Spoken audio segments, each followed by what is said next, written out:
Welcome to The Good Ride. I'm James Beastie, and while deviating from monogamy just sounds exhausting, having one board in my quiver sounds depressing. And this is the Jones Frontier 159. Next to it is the Stratos 159. Great fit for me, just like the Frontier 159. The Jones Mountain Twin 157, another great fit for me. So this is a great three-way comparison. It's going to be detailed, it's going to be long, but hopefully it'll help you figure out which board's right for you. I rode with my Union Atlas, the Ride Deadbolt, the Ride Torrent, and some other bindings as well. But every time I rode these all together, I rode the Atlas. I got this in a decent amount of conditions. The board hasn't changed much over the last few years, and I've gotten this in the past in powder, groomers, hard snow, everything in between. This time I got it in a little powder and then got it on some decent groomers and just had a time with all these boards and compared them against one another. Every day, often, same run,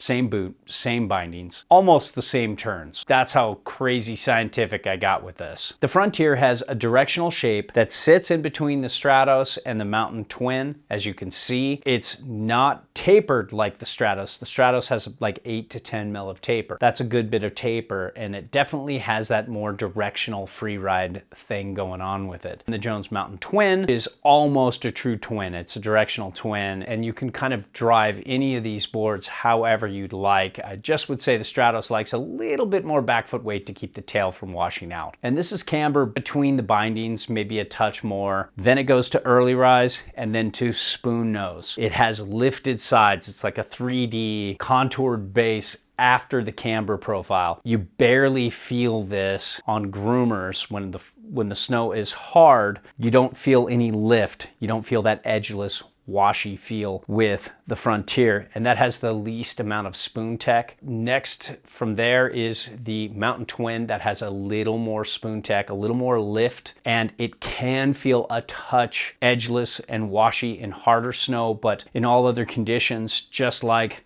the Frontier, it feels very stable, one footing, flat basing. Even the Stratos with a bigger camber profile doesn't feel that catchy or technical. So all three of these boards do really good at one footing, flat basing, going down long flat cat tracks, and have a very predictable feel in all conditions. But I would say the Frontier is the most predictable. This Frontier has a medium stiff flex. It's definitely a step up from the Mountain Twin, but still behind the Stratos. So next up, the Jones Mountain Twin, much more medium flex. Now, the Stratos, it just only really gives in the tail and the nose. So obviously the Jones Mountain Twin is the easiest board to butter. The Frontier, it's not the easiest board out there, but the early rise before the nose helps this board butter easier than it should for its flex. The Stratos is a bit of work too, but for some reason it's somewhat doable. And when it comes to pop, I feel like the Frontier might have a touch more pop than the Jones Mountain Twin. The Stratos, though,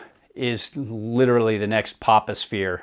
It's up there. It's way more poppy, it's way more dynamic, but it's also way more chattery. And that's what I love about the Frontier. It's not the best in hard micro bumpy snow. It can get just a touch cranky, but it's still very doable. Then if you get into soft, bumpy, messy snow, this thing just kills it. The Mountain Twin feels not as bad in hard micro bumpy snow, but not quite as good in wet, thicker, messy snow. But both these boards are great all conditions rides. That's the problem with the Stratos. It's better than it was before with this new top sheet. Feels a little more damp, but it's still got way more cranky. Now, when it comes to edge hold, I love the mellow disruption throughout the side cut. It definitely helps you hold your edge in harder snow. This initiates a turn pretty fast. Actually, I felt like it did a little bit better job than the Jones Mountain Twin. And then when you get it on edge, it really has a more turny experience than the Mountain Twin. It's competent on a circle carve, but it's still a little more balanced to semi-turny, not full-on turny. The Stratos, I think with the taper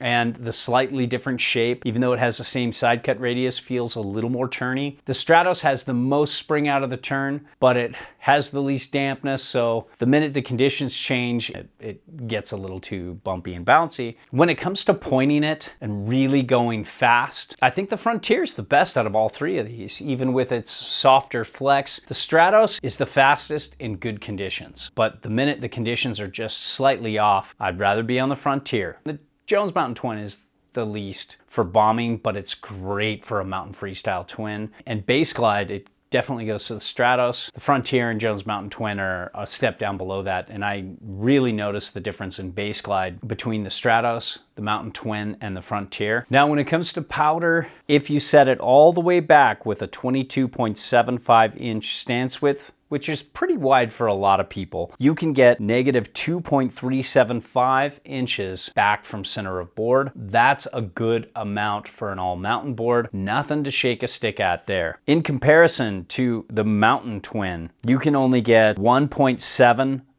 back from center of board at the same stance width. However, with the Stratos, you can go 5.25 inches back from center of board at a 22.75 inch stance width because of these setback inserts. And that's what makes this the best choice for powder. But this is gonna do better than a lot of all mountain boards out there. It definitely leans on the free ride side for directional float. And I really felt that in riding on a powder day. I took out the Ultra Mountain Twin. Whenever I got into a deeper spot, the Frontier had much easier directional float. Now, ride and switch, this is no Jones Mountain Twin. Definitely feel the difference, but it's very doable in comparison to the Stratos. But let's put it from this perspective. The Stratos is still very good for a free ride board, but yeah, the Frontier's a little better, and then the Jones Mountain Twin's a lot better. If you plan on maybe hitting some kickers in the park, all these can do it, but the Jones Mountain Twin's the best. It tracks the best, I think, into kickers out of all three of these boards. But the Stratos has the ollie power and the pop, so really comes down to personal preference. And gosh, I love the Stratos and the Frontier and the pipe. The Jones Mountain Twin isn't that bad, but I like that more turny side cut. And overall, the Frontier is such a fun, directional